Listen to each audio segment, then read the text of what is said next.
नमस्कार। DG news के इस खास कार्यक्रम बातचीत में आपका स्वागत है। आज हमारे साथ एक ऐसी शख्सियत मौजूद है जिन्होंने इंदौर को राष्ट्रीय नहीं अंतर्राष्ट्रीय स्तर पर गौरवान्वित किया और जिनके नाम का डंका हमेशा इस प्रदेश में देश में बजता रहा है। अभय सिरलानी जी हमारे साथ हैं, आपका स्वागत है अभय जी। धन्यवाद, आपने मुझे बुलाया और ये मौका दिया कि मैं आपसे बातचीत करूं। आप पत्रकारिता के बिना आपसे बातचीत नहीं हो सकती। पत्रकारिता की शुरुआत में आप कैसे आए और अभी क्या भूमिका आप निभा रहे हैं पत्रकार के रूप? आपको आज के बच्चों को मेरी ये बात सुन करके आश्चर्य लगेगा कि मैं पत्रकारिता में कैसे आया।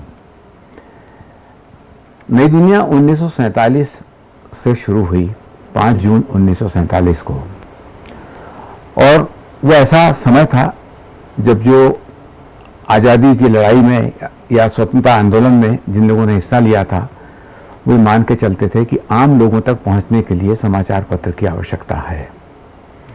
बहुत आज की पीढ़ी के बहुत कम लोगों को ये मालूम होगा कि उस आंदोलन में इंदौर से साइक्लो स्टाइल एक अखबार नुमा चीज निकलती रहती थी जिसका नाम था प्रजामंडल पत्रिका। इंदौर में स्वतंत्रता का आंदोलन या आज़ादी का आंदोलन चलाने वाली 3 संस्थाएं थी, प्रजामंडल, देशी राज्य लोक परिषद और कांग्रेस। और प्रजामंडल अधिक प्रभावित थी और मेरे पिताजी उससे जुड़े हुए थे। प्रजामंडल का प्रभाव कांग्रेस से ज्यादा था? कांग्रेस से ज्यादा था, उनकी गतिविधियां भी ज्यादा थी। और देशी राज्य लोक परिषद बहुत सारी देशी राज्यों में थी जी। क्योंकि ब्रिटिश सरकार के होने की वजह से जो ब्रिटिश सरकार के आंदोलन में कांग्रेस की भूमिका थी वो भूमिका देशी राज्यों में कम थी। तो जब ये लोग जेल से मुक्त होकर के आए 1943 में, तो सबने अपने अपने तरीके से सोचा कि क्या किया जाए। और उस वक्त ये बहुत बड़ी बात थी कि आम लोगों तक जाने के लिए कोई न कोई ऐसा पत्र होना चाहिए, समाचार पत्र, जो उनको पढ़ने के लिए दिया जा सके। कृष्णकांत जी व्यास जी उस वक्त पहले संपादक थे जब नई दुनिया निकली तब। मुदगल जी और कृष्णकांत जी व्यास ने, क्योंकि मेरे पिताजी को लोग बाबूजी कहते थे इसलिए मैं बाबूजी कह के ही संबोधित करूंगा बजाय उनका नाम लेने के, तो उन्होंने बाबूजी से बात की कि अब आगे क्या किया जाए। तो बाहर निकलने की जब बात हुई तो बाबूजी ने कहा कि मेरे मन में भी है, आप लोग इसको निकालिए, जो मदद मुझसे होगी वो मैं करने की कोशिश करूंगा। उनके पास भी बहुत पैसे तो थे नहीं? पैसे किसी के पास नहीं थे। अच्छा। किसी के पास भी पैसे नहीं थे उस वक्त। तो सबसे पहले ये एक सायंकालीन दैनिक के रूप में निकला, पर 5-6 महीने के बाद जी कृष्णकांत जी में और मुदगल जी में मतभेद हो गया और उन्होंने बाबूजी से आकर के ये कहा ये अखबार आप संभालिए, क्योंकि उनके पास जो छोटी मशीन थी उसी में ये अखबार छपता था, हम लोग इसको अब नहीं संभाल सकते हैं। और इस तरह से नई दुनिया बाबूजी के पास आ गया और उन्होंने निकालना शुरू किया। उसी वक्त मॉडर्न पेंट्री नाम के एक अपेक्षाकृत बड़े प्रेस की स्थापना हुई थी जिसमें बाबूजी थे उसकी स्थापना करने वालों में, और ये अखबार मॉडर्न पेंट्री में छपता था। धीरे धीरे मॉडर्न पेंट्री भी बड़ी होती गई, अखबार की ज़रूरतें भी बड़ी होती गई। एक दिन बाबूजी ने मुझसे पूछा कि तुम बीएससी में पढ़ रहे हो, बीएससी पार्ट 2 में पढ़ रहे हो, बीएससी पास कर लोगे फिर क्या करोगे? फिर एमएससी पढ़ोगे, फिर एमएससी करने के बाद क्या करोगे? अपने घर में दूसरा कोई काम तो है नहीं, तो कहीं प्रोफेसर हो जाओगे, अध्यापक हो जाओगे। तो ज़्यादा अच्छा ये है कि 3-4 साल इसमें लगाने के बजाय तुम कॉलेज जाना बंद कर दो और कल से नई दुनिया में आकर के बैठो। 3 साल में वहाँ जितना सीखोगे उतना 3 साल में कॉलेज में नहीं सीखोगे। इस तरह से मैं अखबार में आया। आपने लंदन में भी तो पढ़ाई की, थॉमसन में? वो बहुत बाद में जी, वो बहुत बाद में। मेरे मन में बाबूजी की जीवनचर्या देखने के बाद हमेशा एक भाव आता था, ये सुबह 7-7:30 बजे घर से निकलते हैं और रात को 1 बजे, 1:30 बजे, 2 बजे आते हैं, दिन भर साइकिल पर घूमते हैं। क्या मैं अपने पिता के काम में कोई उपयोगी पुत्र साबित हो सकता हूं? तो जब उन्होंने मुझसे कहा तो मैंने 1 मिनट में स्वीकार कर लिया और अगले दिन से नई दुनिया जाना शुरू कर दिया। वो दिन था 28 जून 1955। और मन ने ये संकल्प किया कि मैं इस तरह से काम करूं कि मेरे पिताजी को न केवल संतोष हो पर उनको गौरव महसूस हो कि उन्होंने सही निर्णय लिया था। इस तरह से मैं अखबार में आया और पहली बार मुझे ये कहा गया कि आप रामचंद्र जी नीमा के साथ बैठिए और उनके साथ जो बाहर की खबरें आती है ग्रामीण क्षेत्र की या इंदौर की, आपकी उनको शुरुआत देखते रहिए। पत्रकार के रूप में हुई, अखबार के संचालक के रूप में नहीं? नहीं, जब अखबार के संचालक के रूप में तो मैं बहुत बाद में आया, क्योंकि जब भागीदारी की दस्तावेज बनाए गए, क्योंकि बाबूजी ने अपने 2 साथियों को और जोड़ लिया था, बसंती राजे सेठिया को और नरेंद्र तिवारी जी को। तो जब बैंकों से व्यवसाय करना था, फाइनेंस कॉरपोरेशन से ऋण लेना था, तो कोई न कोई भागीदारी का प्रारूप बना करके पंजीकृत कराना आवश्यक था। तो वो करीब 52 में कराया गया, 52-53 में ये लोग आए और तब कराया गया।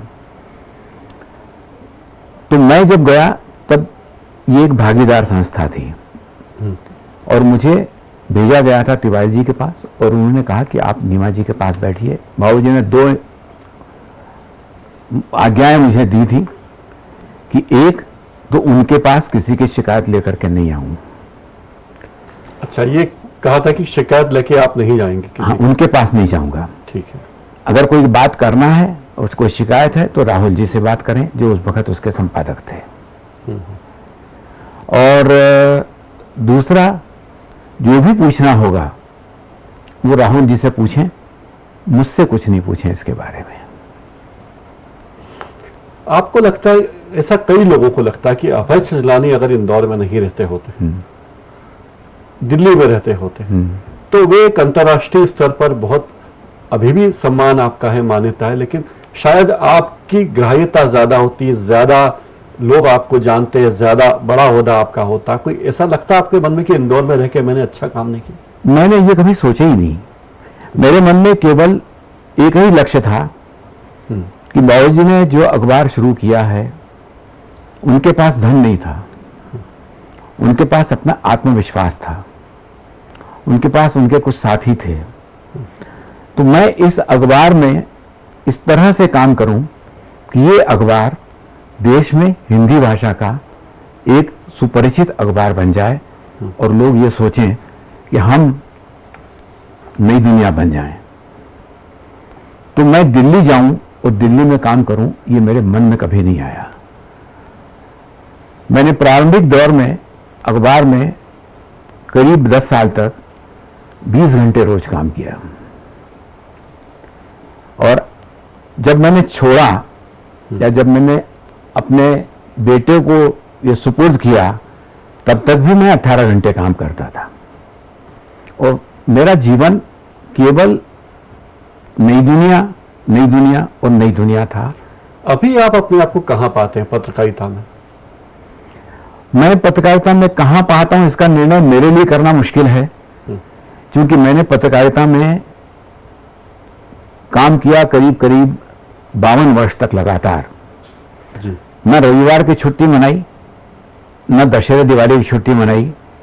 होली की छुट्टी इसलिए मनाई कि होली पर दफ्तर जा नहीं सकता था, दफ्तर बंद रहता था।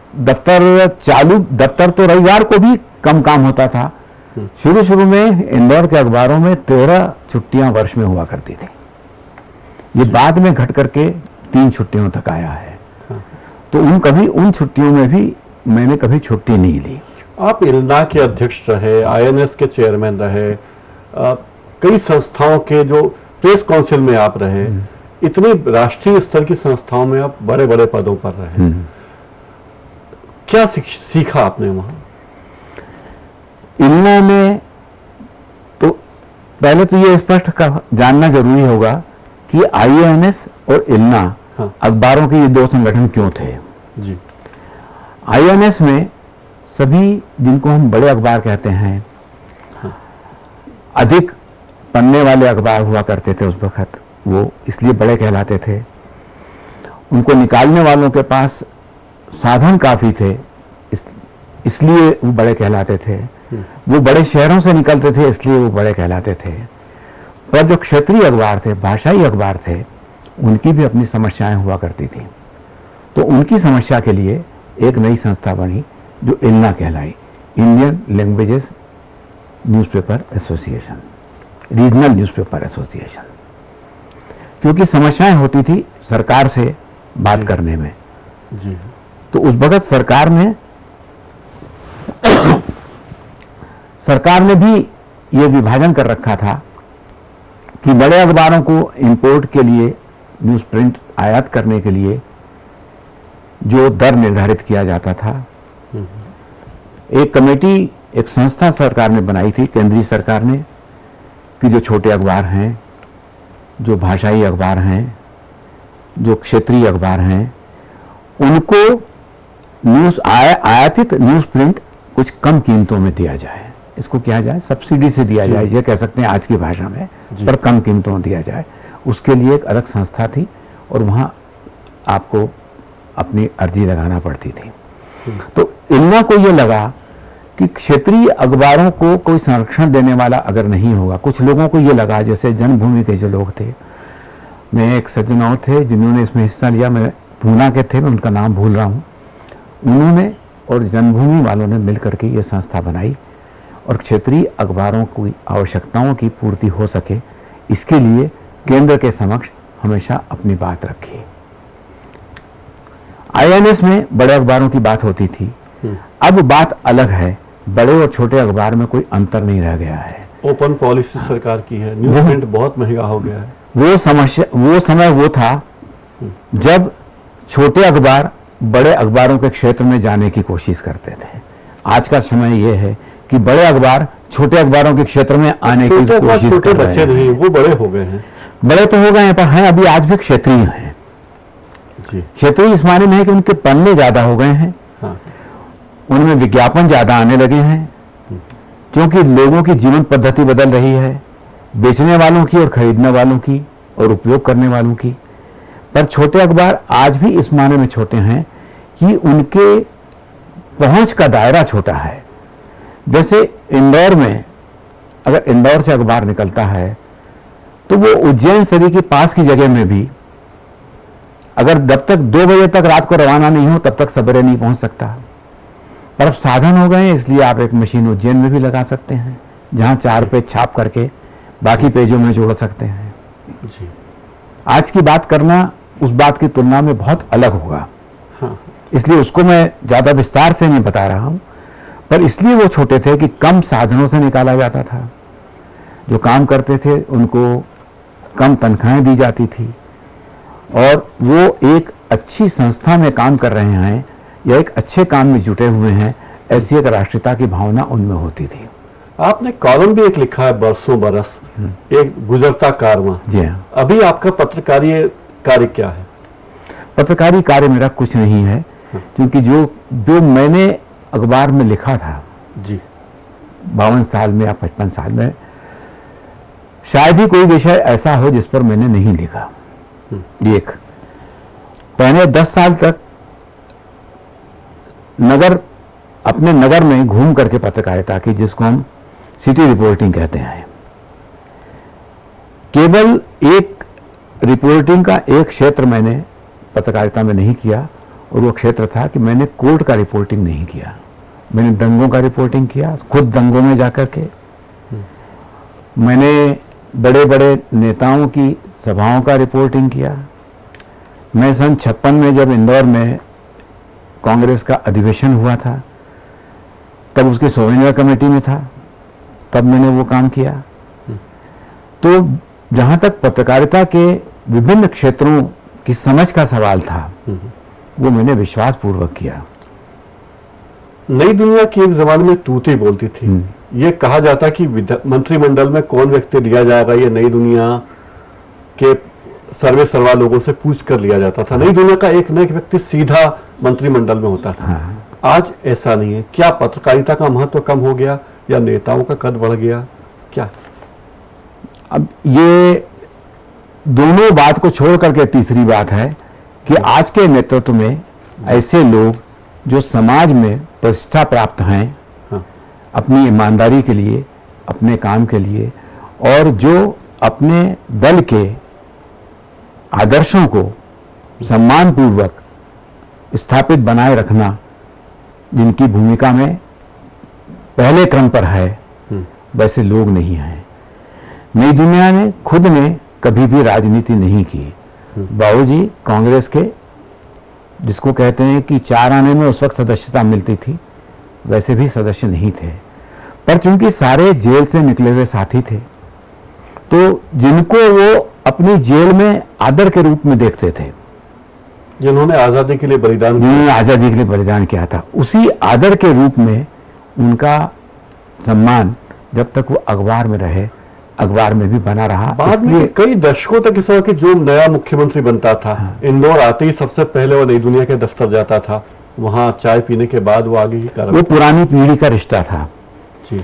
आपने अखबार के पावर जैसी बात नहीं। अखबार का पावर नाम की उस वक्त कोई चीज नहीं थी, पर जो अखबार सच्चाई से अधिक निकट जुड़ा हुआ था, सामाजिक अनुशासन से और सामाजिक मूल्यों से जुड़ा हुआ था, उसको लोग सम्मान पूर्वक देखते थे, पढ़ने वाले भी और निकालने वाले भी। और इसलिए वो राजनीति के नाते तो बाबूजी से सलाह मशविरा किया करते थे, तो उनकी वो उनके पुराने साथियों में से थे। मैं आपको एक किस्सा बताऊं, मैं बाबूजी पर एक किताब लिख रहा था, क्योंकि उनकी 100वीं जन्म जयंती थी और मैं चाहता था कि उन पर एक किताब लिखूं ताकि सब लोगों को पता लगे। मैंने वो किताब लिखी भी, पर मेरे सामने ये मुश्किल आई कि मैं उसके बारे में जानकारी किससे लूं। उस वक्त जो लोग जेल में थे, उस समय के 3-4 लोग ही अभी जीवित बचे हैं इंदौर में। तो मैं तोमर जी के पास गया, नरेंद्र सिंह जी तोमर के पास जी। वो भी थे उस वक्त जेल में। मैंने उनसे पूछा कि बाबूजी के बारे में आपकी राय क्या है, वो क्या करते थे जेल में। कहने लगे, देखिए मैं बहुत छोटे से शब्दों में आपको बता सकता हूं कि हम उनको अपनी मां कहते थे। उनकी उम्र 33-34 वर्ष की थी, पर सारे साथियों को जो जेल में उनके साथ हैं, उनको खाना ठीक से मिल गया है कि नहीं, खाना ठीक बना है कि नहीं बना है, उनके घर में कोई तकलीफ तो नहीं है, उनके यहाँ कोई बीमार तो नहीं है। तो उन्होंने ये सारी जवाबदारी अपने ऊपर ले रखी थी कि एक समाज के रूप में वहां रहें, एक परिवार के रूप में वहां रहें, और वही उनका सम्मान था जो उनकी शक्ति थी, जो उनकी ताकत थी। उनकी जेब में पैसा नहीं था और उनका ये विचार भी नहीं था कि किसी धनाढ्य लोगों को जोड़ करके नहीं निकाली जाए। वो मेहनत से जो पैसा पास में होता था, उसी आधार पर अखबार को निकालते थे। जब मैंने अखबार में काम करने के लिए प्रवेश किया, उस वक्त नई दुनिया की बिक्री करीब 6-7 हज़ार होती थी, इससे ज़्यादा नहीं होती थी। 4 पेज का अखबार था, बाद में कुछ दिनों में 6 पेज का हो गया। भीतर एक छोटा पेज होता था जिसमें व्यापार की खबरें होती थी। तो उनका भी लक्ष्य यह था कि अखबार एक आदर्श पठनीय सामग्री बने। पर अब अखबार पाठकों के बजाय ग्राहकों के लिए निकलने लगा, इससे क्या फर्क आया? क्योंकि अखबार के बजाय वस्तु हो गया है। जब वो वस्तु हो गया है तो उसकी दृष्टि बदल गई है। आज आप अखबार का पन्ना उठा करके देखें, तो कोई सा भी पन्ना उठा करके देखें प्रारंभ का, तो शायद ही विकास के किसी खबर पढ़ने को आपको मिलेगी। पंचवर्षीय योजना आज भी बनती है, विकास की घोषणाएं आज भी होती हैं, पर विकास पढ़ने योग्य विषय है ये नहीं था। दरअसल मैं अखबार के व्यवसाय को कहें या अखबार की आवश्यकता को कहें या पत्रकारिता को कहें, आज़ादी के बाद के जो 20-25 साल थे वो एक अलग पत्रकारिता थी, और पत्रकारिता को चुनौती भी अलग अलग थी। लोग इस बात के लिए आतुर थे कि आज जवाहरलाल जी क्या बोले और हम कौन सी योजना में काम कर रहे हैं। कृषि की योजना बनी है, पंचवर्षीय योजना बनी, तो कृषि में क्या हो रहा है। आज इसके लिए कोई अखबार नहीं पढ़ता। आज अखबार ये कहने के लिए मैं क्षमा चाहूंगा, पर आज अखबार केवल क्राइम में क्या हो रहा है इसकी एक सूची बन गए हैं। क्यों हो रहा है इसके बारे में एक दिशा दर्शक बन गए हैं। न तो सूची से फर्क पड़ता है, न दिशा बताने से काम पड़ता है, क्योंकि सरकार पर न तो किसी आंदोलन का असर होता है और न किसी खबर का असर होता है। और ये खेल संगठन बनाने की फिर कैसे सूझी? आपने अभय प्रशाल बनाया, बास्केटबॉल कॉम्प्लेक्स बना और टेनिस क्लब बना, होलकर स्टेडियम बना, इसमें भी आपका प्रत्यक्ष योगदान काफी रहा। तो ये क्या कहानी है? दरअसल मैं इसकी विगत बताने के लिए थोड़ा सा समय लूंगा। मैं जिस स्कूल में पढ़ा उस स्कूल में खेलना अनिवार्य था। उस स्कूल का नाम था मल्हार आश्रम, और वो स्कूल अनुशासन की दृष्टि से इतना सख्त था कि कई बार माता पिता जो उनके बच्चे अगर किसी बदमाशी में लगे हुए और मानते नहीं हैं तो उनको कहा जाता था कि आपको मल्हार आश्रम में भर्ती करा दूंगा। उस स्कूल में खेलों के प्रति मेरे मन में महत्ता और उनकी आवश्यकता दोनों जागृत हुई। जब मैं नई दुनिया में आया तो मेरे आने के करीब 5-6 साल बाद एक बार वैसे ही जब बाबूजी से बात कर रहा था तो उन्होंने कहा, बेटा तुम बहुत कम उम्र के हो अभी, तो कोशिश करो कि तुम्हारी उम्र के बराबर के लोग जो हैं वो विभिन्न गतिविधियों में हिस्सा लें ताकि वो समाज में अपने आप को स्थापित कर सकें। केवल पढ़ाई से कोई स्थापित नहीं होता। तो मैं कुछ केवल पढ़ाई से कोई स्थापित नहीं होता, क्योंकि जब तक सामाजिक गतिविधियों से में उनकी भूमिका नहीं है और समाज के प्रति उनके मन में कोई कल्पना नहीं है, तब तक केवल पढ़ाई से स्थापित होना मुश्किल था। वो समय था। तो कुछ खेल के दोस्त मिले, कुछ खेलने की आदत लगी। कहीं मैं जब नई दुनिया में काम करता था, शुरू में करता था, तब भी खेल संगठनों से जुड़ा हुआ था। क्योंकि खेल में मेरी रुचि थी और इंदौर में माना जाता था कि मल्हार आश्रम से निकल करके जो आया है उसको खेलों में रुचि है, तो वो एक लाभ था मुझे। यूं दिल्ली कॉलेज उससे बड़ा स्कूल था, पर दिल्ली कॉलेज इंदौर से गुथा हुआ नहीं था। वो राजा महाराजाओं का, ठाकुरों का स्कूल माना जाता था, रईसों का स्कूल माना जाता था।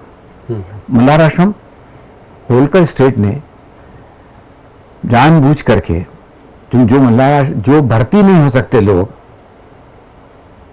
कमजोर हैं, विशेष करके मराठी भाषी लोग, उनके लिए मल्हार आश्रम होलकर स्टेट ने बनाया था।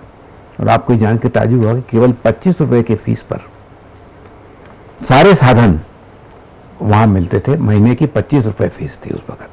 उसमें पहनने के कपड़े, उसमें किताब, उसमें पढ़ाई, उसमें जो कमजोर हैं उनके लिए विशेष पढ़ाई, ये सारी चीज़ों की सुविधा थी।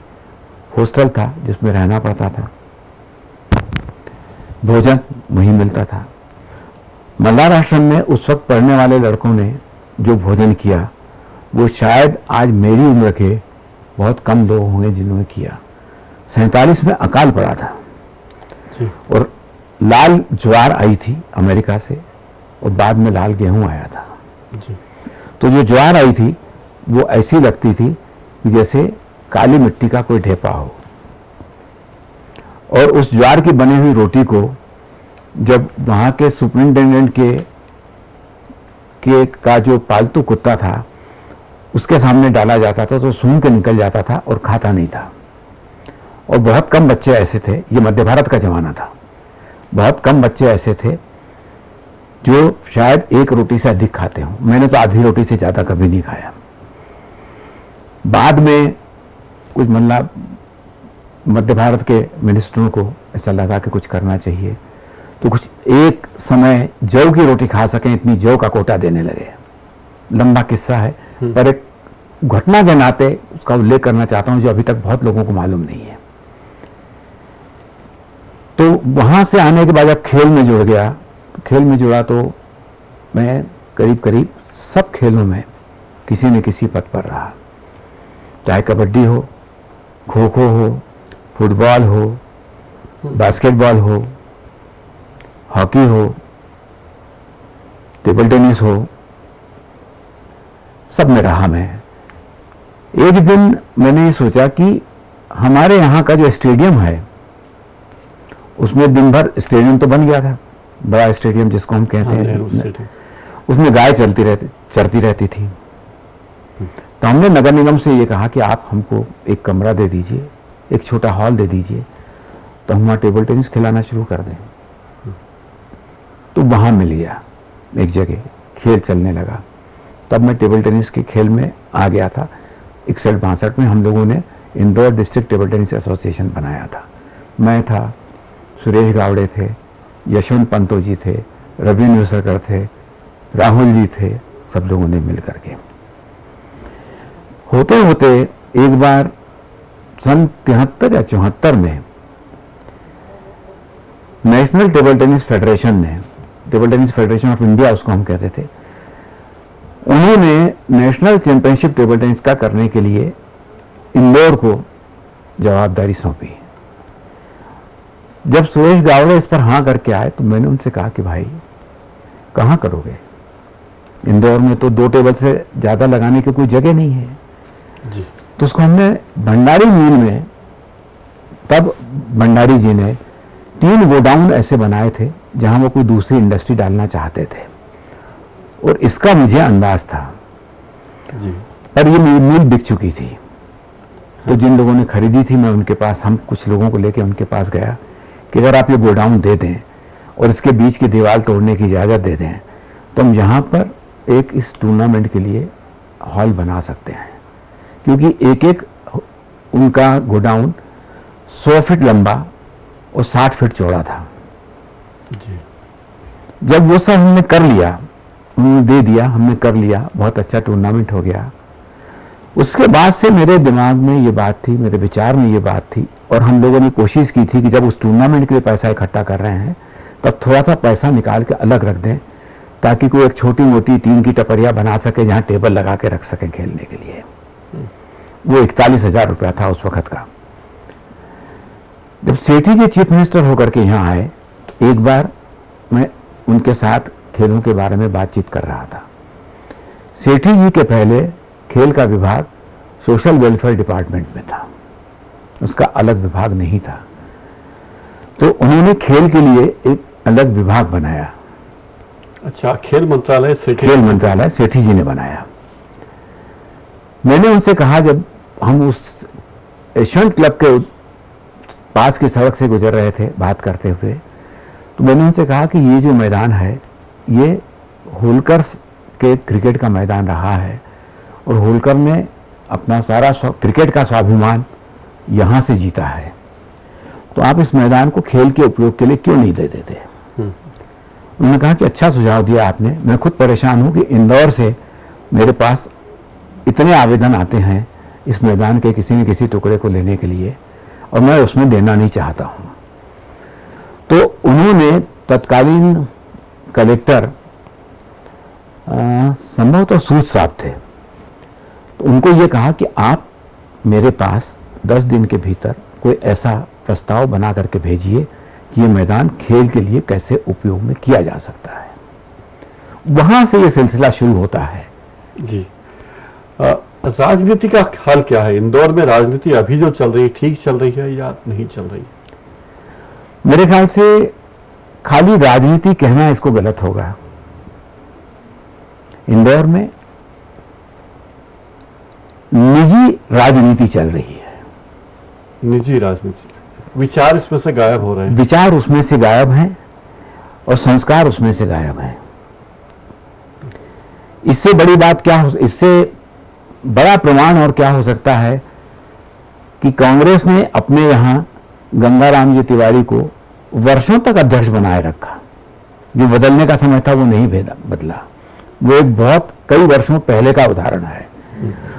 और वर्तमान में बीजेपी ने अपने एक विधायक पर इस बात का आरोप लगा दिया कि उन्होंने गोली चलाई।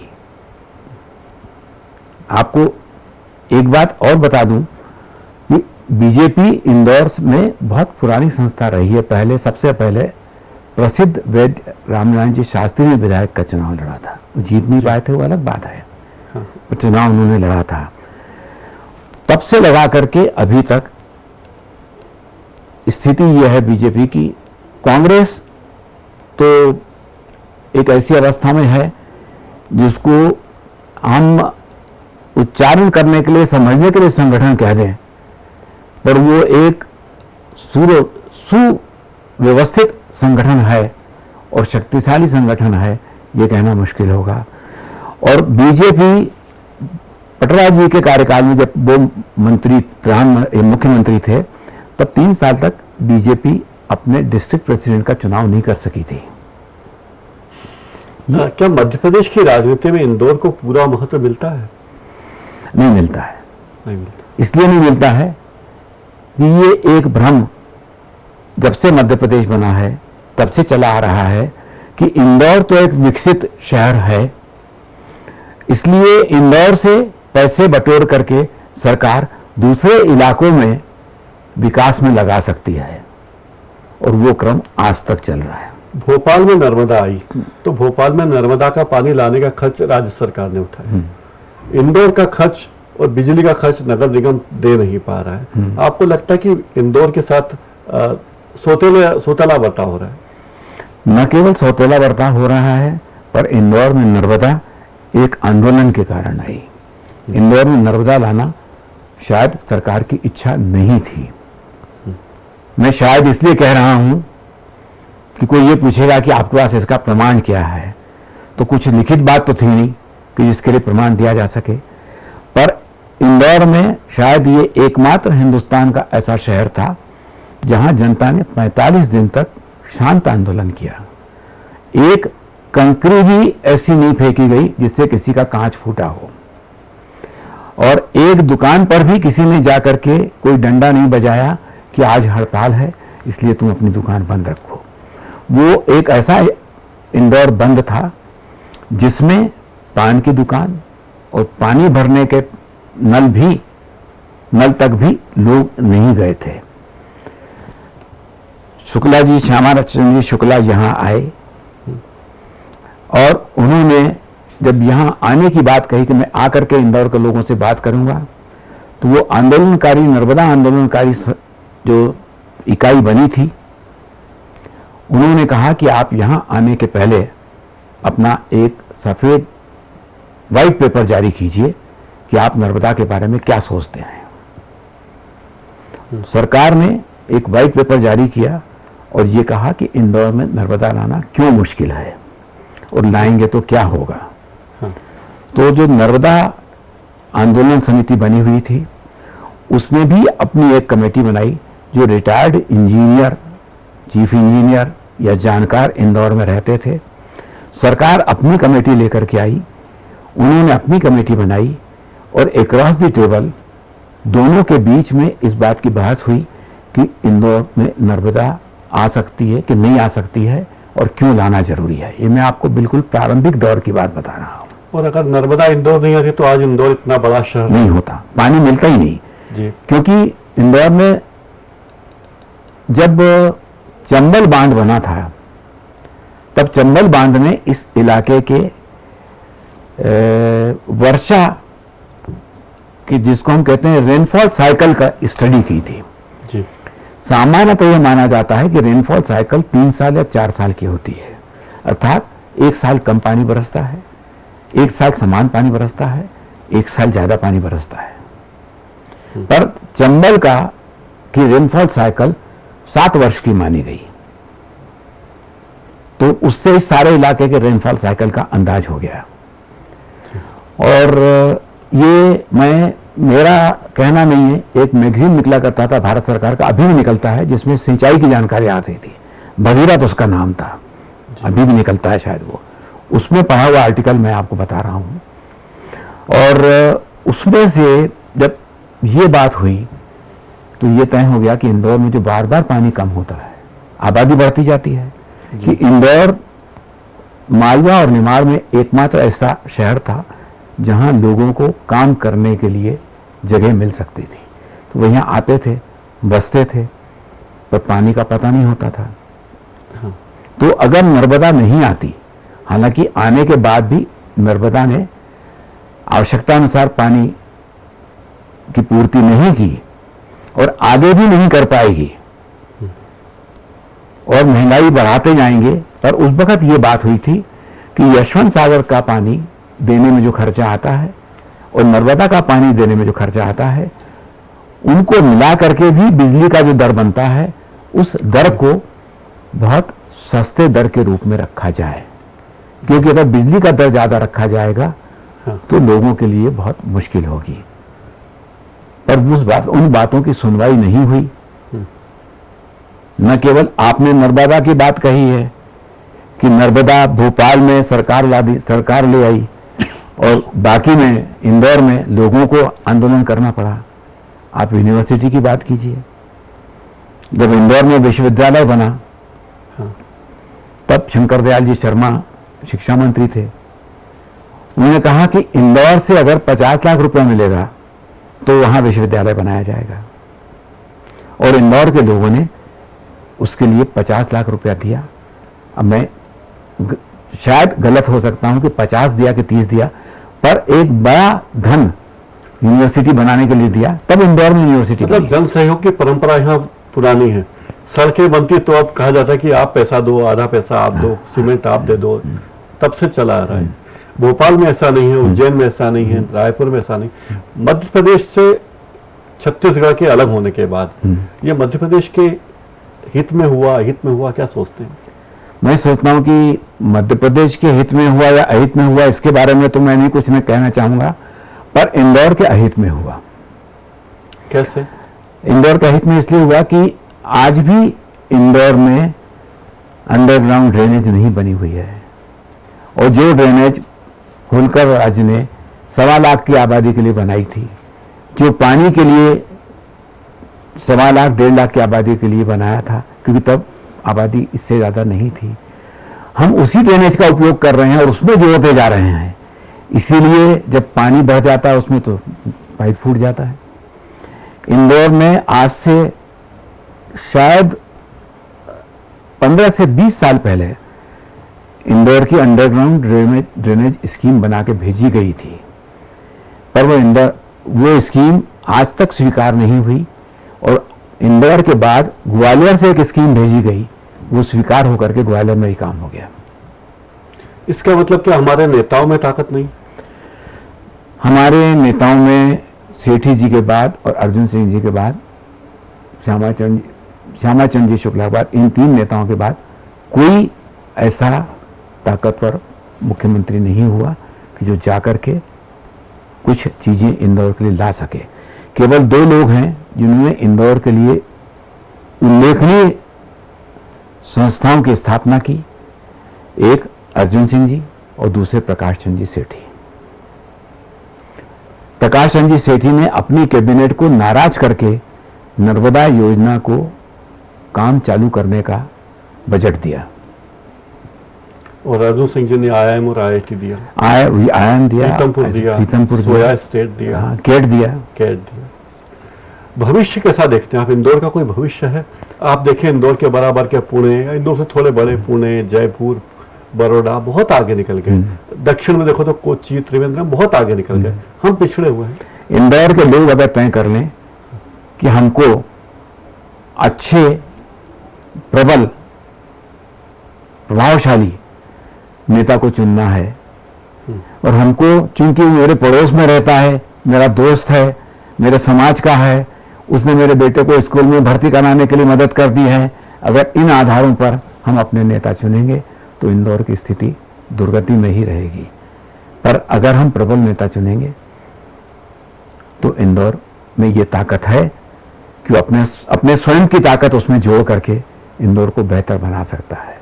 केवल एक ही मुश्किल है कि पिछले 15-20 साल इंदौर के ऐसे बीते हैं कि जो बाहर से यहाँ लोग आकर के बसे हैं, उनके मन में इंदौर के प्रति कितनी लगन है, इसका आकलन करना मुश्किल है।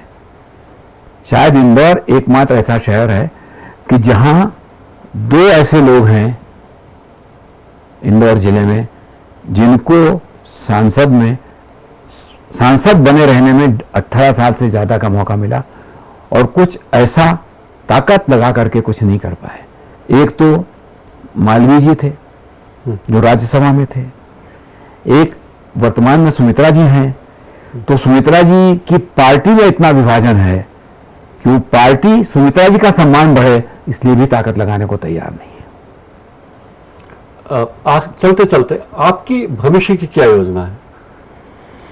मैं ये सोच रहा हूं अगर मेरा मन लग गया तो कि मैंने जो कुछ अखबार में लिखा था उसकी तो मैंने संकलित करके और छांट करके 8 पुस्तकें प्रकाशित कर दी। बाबूजी पर एक नवी पुस्तक प्रकाशित कर दी, एक मेरे बारे में और निजनिया के बारे में पुस्तक मेरे साथियों ने लिखी थी। अब एक पुस्तक की कल्पना मेरे दिमाग में है, मेरे मन में है, दिमाग में तो क्या है कि एक ऐसा शीर्षक दिया जाए कि अंधे शहर में बहरा यात्री, और उस पुस्तक को लिखा जाए। अब ये दोनों शब्द मैंने क्यों चुने बताइए क्यों? वो बहरा व्यक्ति जो है वो बहुत साल पहले इंदौर में रहता था जी, और अब इंदौर में आया है अचानक, मध्यम श्रेणी का है, पैदल घूमता है, टांगे ढूंढता है, रिक्शे ढूंढता है, साइकिल किराए की मिल सके इसके दुकानें ढूंढता है, रात में बिजली नहीं है तो गैस ढूंढता है, कुछ नहीं मिलता उसको।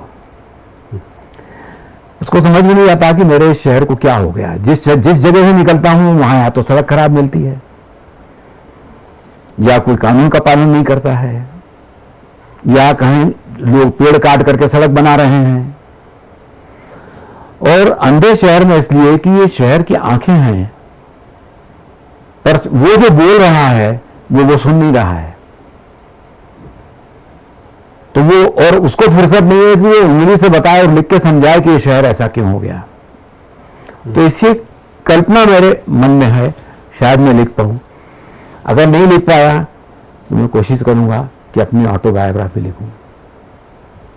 शुरू कर दिया काम उस पर? अभी नहीं शुरू किया, अभी केवल सोच भर रहा हूं जी। अभी मैं अपनी कुछ पुरानी पुस्तकें इकट्ठी कर रहा हूं, पुराना सामान इकट्ठा कर रहा हूं, क्योंकि 52-53 वर्ष में लगातार काम करते वक्त इतना सामान मेरी लाइब्रेरी में जमा है कि उसमें से छांट करके मैंने क्या क्या स्लिपें भेज रखी हैं ये निकालना मुश्किल हो रहा है। मेरे पास अभी अपने रिपोर्टिंग की 25 डायरियां भी पड़ी हुई हैं जिनमें मैं रिपोर्टिंग के लिए नोट्स लिया करता था। तो करूंगा, ईश्वर ने चाहा और तबीयत ने साथ दिया, 5-7-10 वर्ष और तो कोशिश है कि सफल हो जाऊंगा। हमारी शुभकामनाएं आपके दोनों किताबें जल्दी आए, हम लोग उसे पढ़ें और नए लोगों को सीखने का मौका मिले। अभय जी, आप हमारे स्टूडियो आए, हमसे बातचीत की, आपका बहुत बहुत धन्यवाद। बहुत बहुत। अगर ऐसी कोई बात कही हो जो आपको या अन्य किसी को अनुचित लगे तो मैं क्षमा चाहता हूं। बातचीत कार्यक्रम में फिलहाल इतना ही। अभय सिजलानी जी से हमारी बातचीत हुई। आपने इंदौर के बारे में बात की, पत्रकारिता के बारे में बात की, खेल संगठन के बारे में बात की और इस शहर के बारे में और यहाँ के नेताओं के बारे में बात की। अगले हफ्ते फिर मिलेंगे किसी और शख्सियत के साथ। हमें दीजिए इजाजत।